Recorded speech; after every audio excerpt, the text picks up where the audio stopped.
वृद्धावस्था आने के पहले, मृत्यु अवस्था आने के पहले, चलो वृद्धावस्था का तो समय हमें पता है कि शरीर की वृद्धावस्था लगभग इतने वर्ष बाद आ जाएगी, लेकिन मृत्यु अवस्था तो 1 सेकंड के बाद भी आ सकती है। इसलिए हमारा ये जो वर्तमान समय चल रहा है, ये भगवदाकार वृत्ति से युक्त होना चाहिए। वृद्धावस्था के आने के पहले भगवत प्राप्ति कर ले, ये बात तो समझ में आ जाती है। 60, 70, 75, 80 इसी को वृद्धावस्था कहते हैं। आजकल तो 60, 70 में राधेश्याम हो जाता है। अब तो जवाने नहीं समझ में आते कि जवान कौन है भाई, कैसे समझ में आएंगे जवान।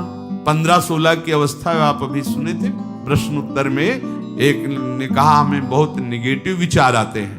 तो भैया ये तो पाप का लक्षण है। आप पाप कर्मों से अपनी वृत्ति को हटाइए, नहीं तो नकारात्मक सोच आपको नष्ट कर देगी। क्या करते हो तुम? उनका 5 बार हस्त मैं तो नियम से रोज करता हूँ। अब आप विचार करो, इस विषय पर ना तो कहीं चर्चा होती है और ना कहीं कहा जाता है। छोटे छोटे बच्चे ऐसी निकृष्ट आदत को प्राप्त हो गए, अब ये जवान होंगे, अब इनमें भगवदानंद की आकांक्षा जागृत होगी, ये कहीं सतमार्ग जान पाएंगे? कदापि। जीवन ही नष्ट कर दिया। शास्त्रीय सिद्धांत है, गुरुकुलों में इसीलिए बच्चों को रखा जाता था, चाहे राजा के हो चाहे प्रजा के हो। ब्रह्म ऋषियों के शासन में 20-25 वर्ष तक ब्रह्मचारी रहे, वृत्ति निवृत्ति मार्ग पर तो वैरागी बन गए, प्रवृत्ति मार्ग पर तो गृहस्थ में गए।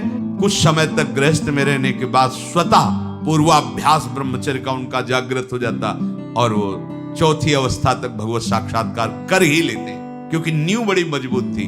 अब छोटे छोटे बच्चे स्मार्ट मोबाइल, आचरण, गंदे दृश्य देख देख करके गंदे कर लेना, कैसे उनके अंदर ये बात आएगी कि वृद्धावस्था पहले भगवत प्राप्ति कर ले? जरूरत ही नहीं भगवत प्राप्ति की, उनको आकांक्षा ही नहीं, जानते ही नहीं भगवत प्राप्ति क्या है, क्यों करना चाहिए।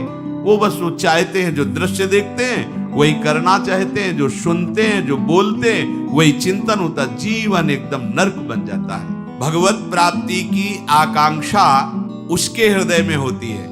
ध्यान से सुनना। पर नारी पर पुरुष त्याग कर, सेवन करो शुद्ध गृह धर्म, निज पर धर्म नाश के साधन, करो कभी भी नहीं कुकर्म। यदि आपको इसी जन्म में उत्तम स्थिति को प्राप्त करना है तो चाहे गृहस्थ हो चाहे विरक्त हो, कभी भी ये विरक्त आश्रम वाले को माताओं बहनों की तरफ कुदृष्टि से भी नहीं देखना चाहिए। कुदृष्टि भोग भावना। जननी सम जानहि पर नारी, धन पराय विस्ते विष भारी, जिन्हि राम तुम प्राण प्यारे, तिनके मन शुभ सदन तुम्हारे। मातृवत पवित्र भाव। अपने को तो श्री जी की सखिया है, जैसे ललिता, विशाखा, चंपक, चित्रा, तुम विद्या, रंग देवी, इंद्रलेखा और सखी सुदेवी, सकल यूथ हित सेवी। ऐसे ही चराचर की जितनी शरीर में भावना हम पवित्र कर पाएंगे उतने दोष हमारा नष्ट हो जाएगा। ये जितनी स्त्री शरीरधारी, ये सब मेरी प्यारी जी की लाडली सहचर्या है, इनके चरणों में प्रणाम। बस जो चाहे आपन कल्याणा, सुजस सुमत शुभ गति शुभ नाना, सो परनार लीलार गोसाई, तजौ चौथ के चंद की नाई।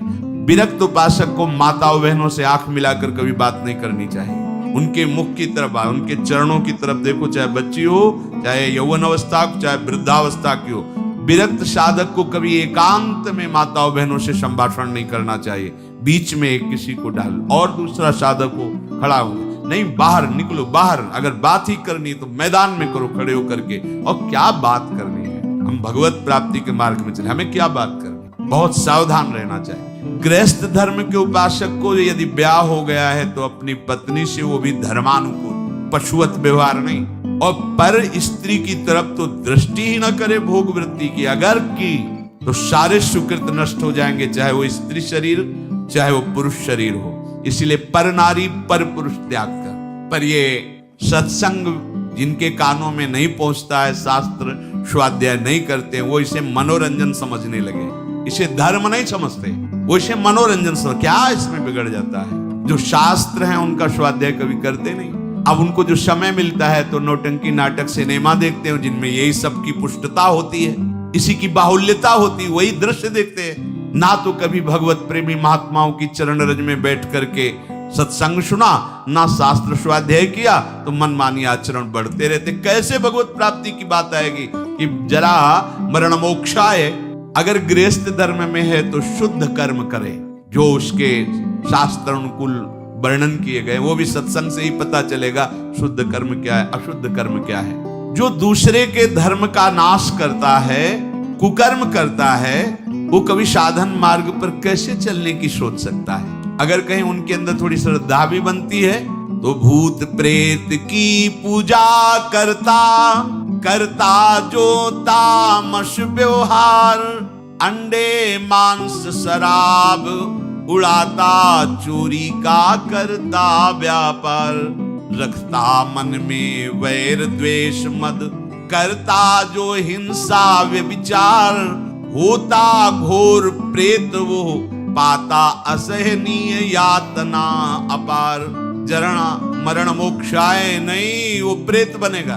प्रेत योनि किसको प्राप्त होती है? तो बोले जो भूत प्रेतों की पूजा करते हैं, जो अंडा मांस शराब ये सब खाते पीते हैं, दूसरे के धन को जो चोरी करते हैं, मन में वैर द्वेष अहंकार रख करके जो हिंसा करते हैं और पर स्त्री से जो व्यभिचार करते हैं, वो घोर प्रेत योनि को प्राप्त होता है। इसका प्रमाण धुंधकारी है, पढ़ के भागवत में देख लेना, प्रेत योनि को प्राप्त होता। ऐसे प्रेत स्वभाव वाले कैसे जरा मरण मोक्षाय के मार्ग का अवलंबन लेंगे? इसलिए तामस वस्तु नशीली, जूठन से रखो परहेज विराग, माता पिता देवता गुरु का, गुरुजन का न करो अपमान, सुख पहुंचाओ सबको संतत, मन में रख श्रद्धा सम्मान। कोई भी नशा भगवत प्राप्ति के मार्ग में चलने वाले उपासक को नहीं करना चाहिए। बैठा लो, आजकल ये भी बहुत सूक्ष्मता से साधन मार्ग वालों को गिराने के लिए प्रवेश कर गया है कि थोड़ी सी भांग खा लो, बस भगवदानंद में डूब जाओगे, या एक दो चिलम फूंक लो, या अमुक अमुकम। हम प्रणाम करते हैं जो ऐसा करते हैं, सिद्ध महापुरुष होंगे, उनको हम प्रणाम करते हैं, पर अपने कच्चे साधकों के लिए या भगवत प्राप्ति के लक्ष्य वालों के लिए हमें कहीं शास्त्र में आज तक नहीं लिखा, कहीं ऐसा नहीं मिला। कुछ लोग उदाहरण देते हैं कि भगवान शंकर भी भांग खाते हैं। भगवान शंकर भांग खाते नहीं, पीते हैं, हलाहल जहर पीते हैं। जगत की रक्षा के लिए समुद्र मंथन में निकला हुआ हलाहल जहर पिया। तुम एक धतूरे का फल खा के दिखाओ तो तुम्हें माने उनकी समानता कर सकते हो। जगत रक्षा के लिए भगवान, और यहां से नीचे उतरने नहीं दिया है। यही है नीलकंठ। तुम एक घूंट पानी आरोप के दिखाओ, एक बूंद पानी चला जाए, खूब खूब करते रहोगे। पूरा हलाहल जहर समुद्र मंथन का यह आरोप लिया है, इसलिए नीलकंठ भगवान उनको कहा गया। कहते भगवान शंकर गांजा पीते, कभी देखा चिलम उड़ाते हुए भगवान शिव को? अरे भाई समझो, उस भगवान है, वो जगत मंगल के लिए सब किए हैं। वो कोई ऐसा नहीं कि थोड़ा भांग खा के कैलाश। भांग का नशा कितनी मिनट रहता है? बहुत 24 घंटे, 12 घंटे 24 घंटे। शंकर सहज स्वरूप समारा, लाग समाधि अखंड अपारा। 88,000 वर्ष तक की समाधि एक बार में, 88,000 वर्ष। 88 मिनट बैठ के बिना हिले दिखाओ हमें तुम। 88 मिनट बिना हिले डुले पद्मासन लगाओ और 88 मिनट बिना हिले डुले, शरीर कांप जाएगा। महापुरुषों के सत आचरण का तो अनुकरण नहीं करते, और उनकी जो महामहिम जगत रक्षा के लिए वृत्ति, उसको बोलते भगवान शंकर नशा करते। कोई भी तामस वस्तु, नशीली वस्तु अगर स्वीकार करेंगे तो शुद्ध भजन नहीं हो पाएगा। इसलिए जो कर रहे हैं वो सिद्ध है, हम प्रणाम करते हैं। हमारा निषेध करने का कोई बल ही नहीं है। शास्त्र कह रहा है तामस वस्तु नशीली, कोई भी नशा नहीं होना चाहिए साधक के जीवन में। जूठन से रखो परहेज। गुरु की, आराध्य देव की जूठन के सिवा जीवन में किसी और की जूठन नहीं पानी चाहिए। सब सवै संत गुरुदेव हैं, व्यास या प्रतीत भगवत प्रेमी महात्माओं की जूठन के लिए तो आदेश दिया है, जूठन ले पावे सदा। जो गृहस्थ में हैं, माता पिता वयोवृद्धों को भगवान का स्वरूप मानकर उनका आदर करे, बड़ा क्रूर स्वभाव होता जा रहा है। नवयुवक जन है, अपने वृद्ध माता पिता को कटु वचन बोलते हैं, यहाँ तक कि उनके ऊपर हाथ भी छोड़ देते, मारने पीटने तक पर। सोचो तुम्हारी गति क्या होगी। जो भगवत स्वरूप माता पिता जिनकी चरण आराधना करने पर भगवान की प्राप्ति हो जाती। पुंडरीक जी ने अपने माता पिता की आराधना की तो भगवान विट्ठल उनको दर्शन देने बिना चाहे आ गए। ऐसे पूज्यवर जो हमारे गुरुजन हैं, माता पिता, यदि हम उनका अपमान करेंगे, उनको गाली देंगे तो हम जरा मरण मोक्षाय मार्ग पर चल पाएंगे?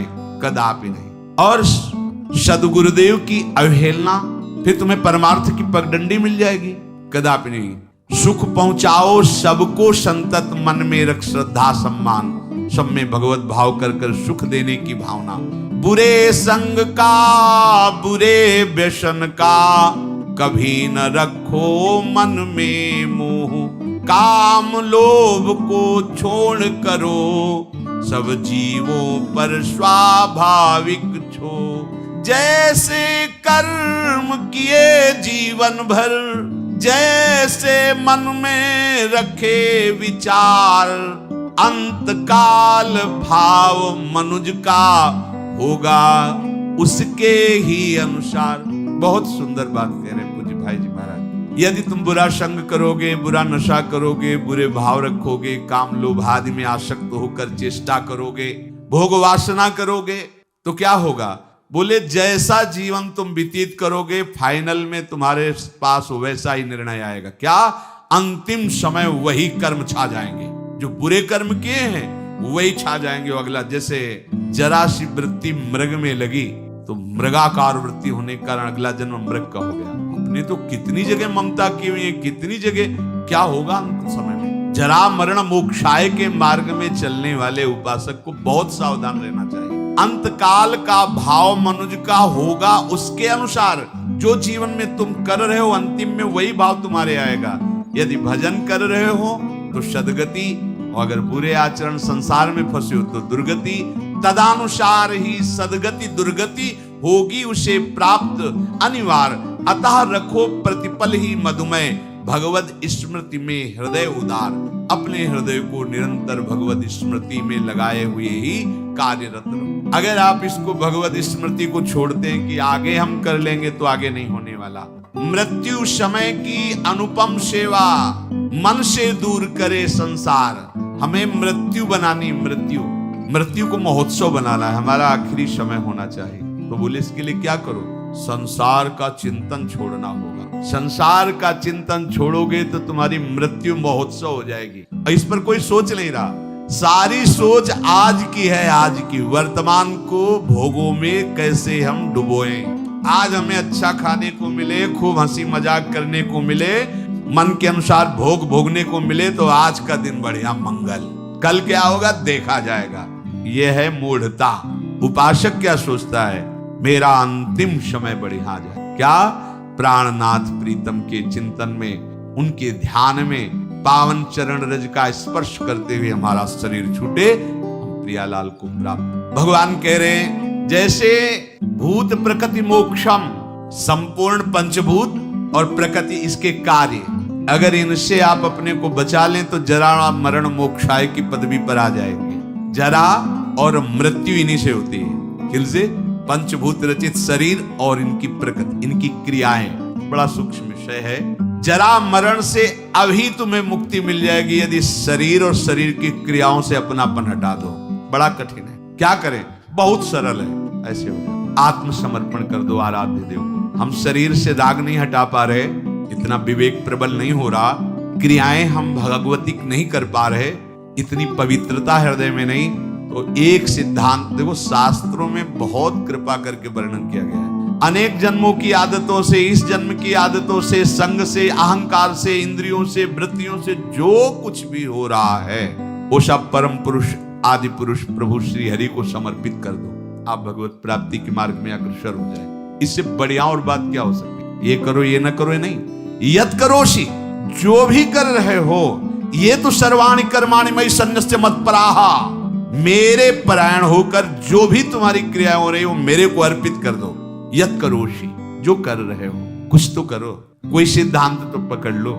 आज से नियम ले लो कि हमारा कोई भी 24 घंटे का समय भगवद अर्पित बिना हुए नहीं हम छोड़ेंगे उसे। अगर शयन में जा रहे हैं तो जागृत का पूरा हिसाब प्रभु के चरणों में दीजिए, और शयन के बाद जब जगिए तो पूरा शयन दीजिए प्रभु को। प्रभु 10 बजे सोए थे, अभी 1 बजे 2 बजे जो जगे, प्रभु ये समय आपके चरणों में समर्पित है, इसमें जो हम नींद में हुए या जो भी नाम जप किया, जो प्रभु आपके चरणों में। अब फिर सुबह जागृत में ये विचार करते रहो, ये क्रियाएं सब प्रभु की प्रसन्नता के लिए हो रही, नाम जप करते रहो, हर क्रिया प्रभु को अभी कुछ ही दिनों में आप देखना आपकी आध्यात्मिक विचार शक्ति बढ़ जाएगी, आपका विवेक पवित्र हो जाएगा। पर ये अभी 1-2 दिन करोगे फिर भूल जाओगे, भूलो नहीं।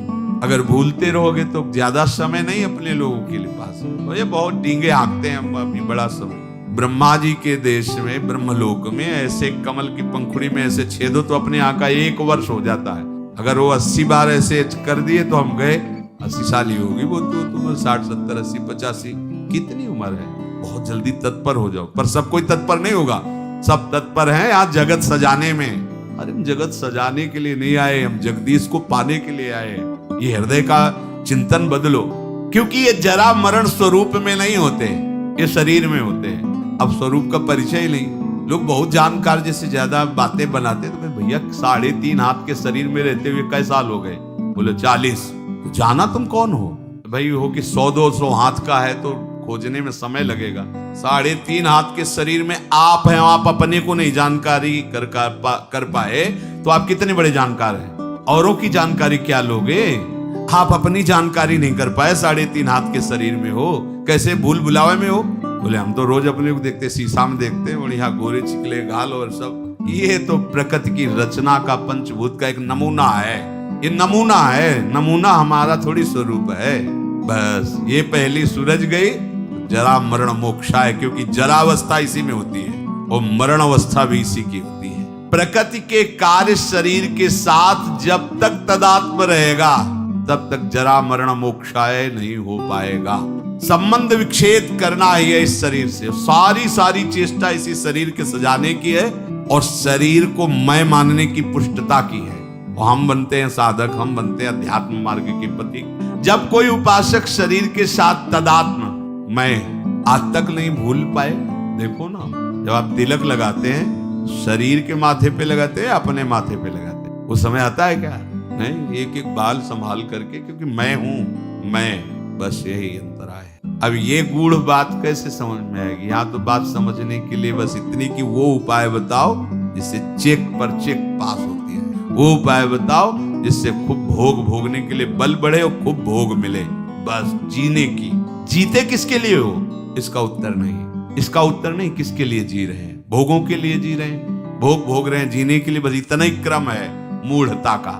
शरीर के वृद्धावस्था होने पर जब शरीराभिमानी मैं मानता रहा है, अब वो अपने को मान लेता है कि मैं वृद्ध हो गया हूं, पर वासना बहुत प्रबल हो जाती वृद्धावस्था में। पहले हमको ये भ्रम था कि ये जितने विकार हैं जवानी के हैं, इसके बाद शांत हो जाते होंगे। फिर बाद में अन्य वृद्धजनों से बात करके और शास्त्रों से पता चला कि यदि 40-45 की अवस्था, पूज्य पंडित से गया प्रसाद जी की वाणी, 40-45 वर्ष की अवस्था तक आपने अपने विकारों पर विजय प्राप्त नहीं की तो आगे और भयंकर रूप धारण कर लेंगे। और वृद्धावस्था में तो ये ज्वलंत, लोग कहते हैं जवानी में विकार ज्वलंत होते, नहीं, वृद्धावस्था में होते, क्योंकि अब उसकी दुर्गति करवानी है ना। अंदर विकार भरे होते हैं और शरीर भोग लायक नहीं होता। बस मिटिया मिट, वो मलिन विचार उसके आगे बढ़ने नहीं देते।